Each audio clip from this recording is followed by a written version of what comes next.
गुरमत का पालन करने वाला, एक ईश्वर में विश्वास करने वाला, 10 सिख गुरुओं और उनकी शिक्षाओं को मानने वाला, हर काम में ईश्वर को याद रखने वाला सिख धर्म।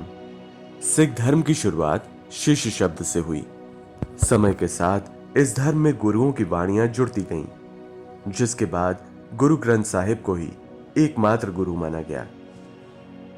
आज गुरु ग्रंथ साहिब सिखों के सभी गुरुद्वारों में विराजमान है, इसलिए सिखों के बीच गुरुद्वारों के प्रति गहरी आस्था है। आज हम देश के सबसे प्रसिद्ध गुरुद्वारों और उनके गौरवशाली इतिहास पर एक नजर डालने वाले हैं। पंजाब के अमृतसर शहर का हरमिंदर साहिब गुरुद्वारा, जिसे स्वर्ण मंदिर के नाम से भी जाना जाता है, दुनिया भर में बसने वाले 3 करोड़ से ज्यादा सिखों का आध्यात्मिक केंद्र है। स्वर्ण मंदिर की नींव सिखों के 5वें गुरु गुरु अर्जुन देव जी ने लाहौर के एक सूफी संत साईं मियां मीर से रखवाई थी। इसका नक्शा गुरु अर्जुन देव जी ने ही तैयार किया था। हरमिंदर साहिब का निर्माण सन 1581 में शुरू हुआ और 1604 में पूरा हुआ। आज स्वर्ण मंदिर विश्व के 5वें सबसे बड़े धर्म यानी सिख धर्म का परिचायक बन चुका है। यहां प्रवेश के लिए 4 द्वार बनाए गए हैं, जो इस बात को दर्शाता है कि कोई भी व्यक्ति, चाहे वो किसी भी धर्म से ताल्लुक रखता हो, इस गुरुद्वारे के दर्शन के लिए आ सकता है।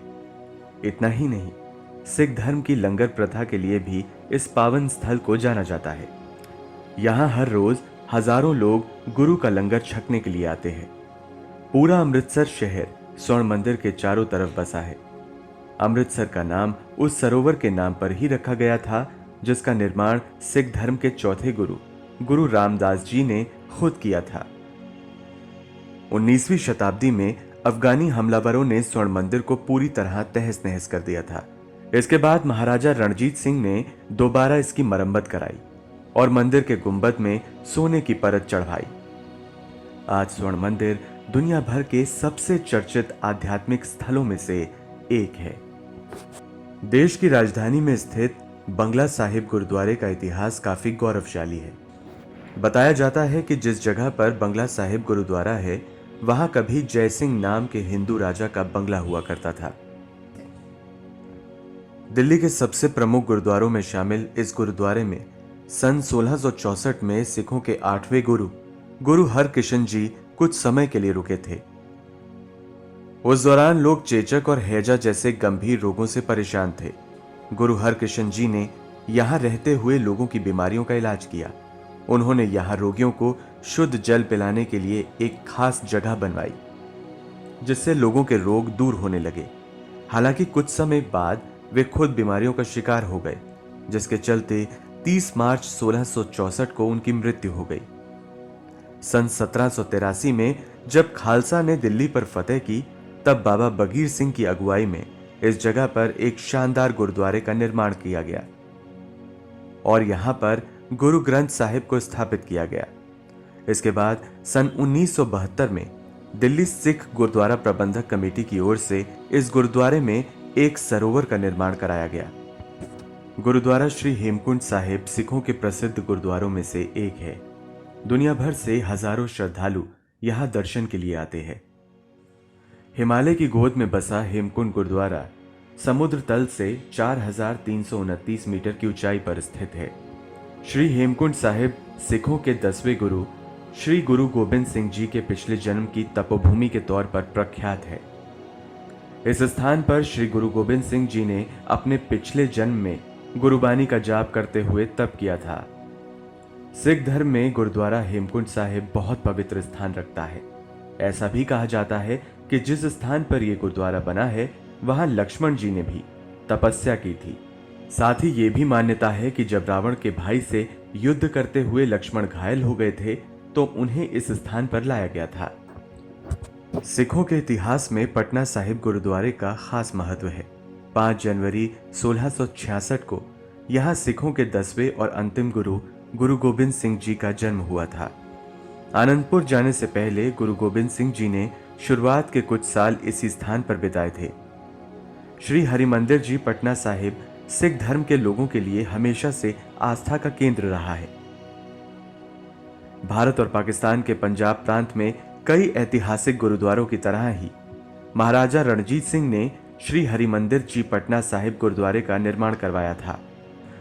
आज भी इस गुरुद्वारे में गुरु गोबिंद सिंह जी की वो छोटी कृपाण रखी हुई है जिसे वे बचपन में धारण किया करते थे।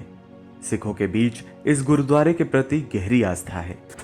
दिल्ली के चांदनी चौक में स्थित शीशगंज गुरुद्वारा सिखों के गौरवशाली इतिहास का प्रतीक है, जहां सिखों के 9वें गुरु गुरु तेग बहादुर जी ने मानवता और सिख धर्म की रक्षा के लिए शहादत दी थी।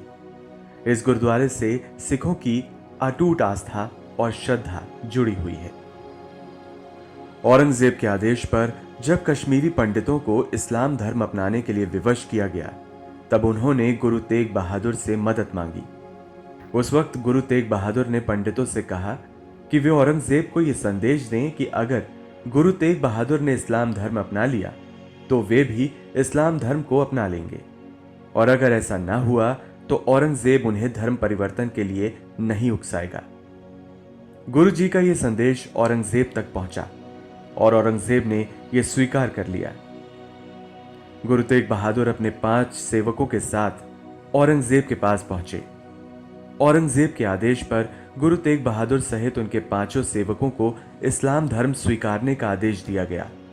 साथ ही इस दौरान उन पर कई यातनाएं की गईं। लेकिन गुरु तेग बहादुर और उनके 5 सेवक डगमगाए नहीं। औरंगजेब की तमाम यातनाओं के बावजूद गुरु जी ने इस्लाम धर्म कबूल नहीं किया और अंत में 11 नवंबर 1675 को श्री गुरु तेग बहादुर जी का शीश काटकर उन्हें शहीद कर दिया गया। आज इसी स्थान पर गुरुद्वारा शीशगंज साहिब मौजूद है। सिखों के सबसे पावन धर्म स्थलों में से एक है पाकिस्तान स्थित ननकाना साहिब गुरुद्वारा।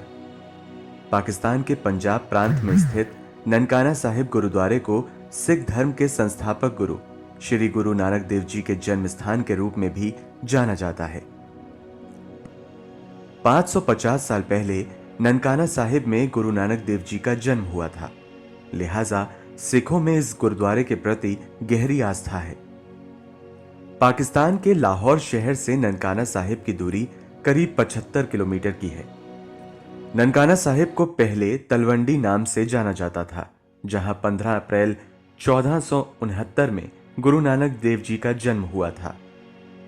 ननकाना साहिब में गुरुद्वारा जन्म स्थान सहित कुल 9 गुरुद्वारे हैं। बताया जाता है कि महाराजा रणजीत सिंह ने मुल्तान के युद्ध से लौटने के बाद जन्म स्थान गुरुद्वारे को सन 1818 से 1819 के बीच बनवाया था। अगर आपको हमारा ये वीडियो पसंद आया है तो हमारे चैनल को लाइक करें और साथ ही साथ बेल आइकन दबाएं।